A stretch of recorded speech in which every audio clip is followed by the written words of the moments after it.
আমরা কৃষ্ণগঞ্জ থানা থেকে একটা অভিযোগ পেয়েছিলাম যে একজন সুজিত হালদার, বাবার নাম গোষ্ঠ হালদার, বানপুর কৃষ্ণগঞ্জ, উনি আমাদের অনারেবল যে চিফ জাস্টিস আছেন ওনার এগেনস্টে ফেসবুকে কিছু কমেন্টস করেছিলেন, ঠিক আছে।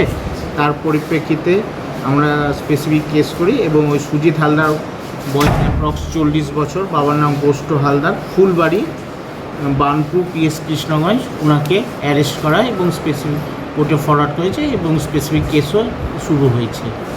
ওনাকে কি আজকে কোর্টে তোলা হয়েছে? উনি অলরেডি কোর্টে ফরওয়ার্ড হয়ে গেছে। আচ্ছা, মানে জেসি না পিসি হলে জানা গেছে না, এটা এই মুহূর্তে ইনফরমেশন নিয়ে আর বলে দিতে পারবো আমরা। আর যে ইনভেস্টিগেশন চলছে। যে গ্রেপ্তার হয়েছে নাম কি বললেন? ওর নাম হচ্ছে সুজিত হালদার, বাবার নাম গোষ্ঠ হালদার, ফুলবাড়ি, বানপুর, থানা কৃষ্ণগঞ্জ। কি অফেন্সিভ কথা লিখেছে? ফেসবুকে চিফ জাস্টিসের এগেনস্টে অফেন্সিভ কথাবার্তা উনি ফেসবুকে সেটা শেয়ার করেছিলেন। মাননীয় বিচারপতি, আমাদের honourable chief justice of Supreme Court, ওনার এগেনস্টে বলেছিলেন ফেসবুকে।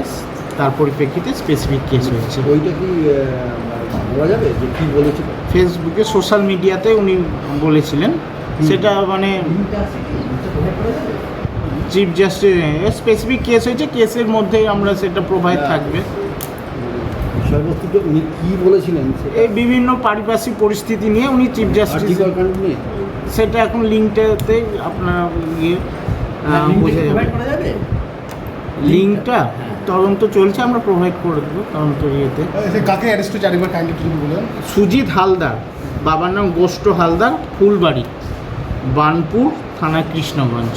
কবে কেস হয়? স্পেসিফিক কেসটা কবে রিজু হয়? এটা 10 তারিখ, 10 তারিখে 10ই আগস্ট? 10 তারিখ অ্যাট অ্যাবাউট 12টার সময় আমরা ইনফরমেশন পেয়ে কেস হয়েছে।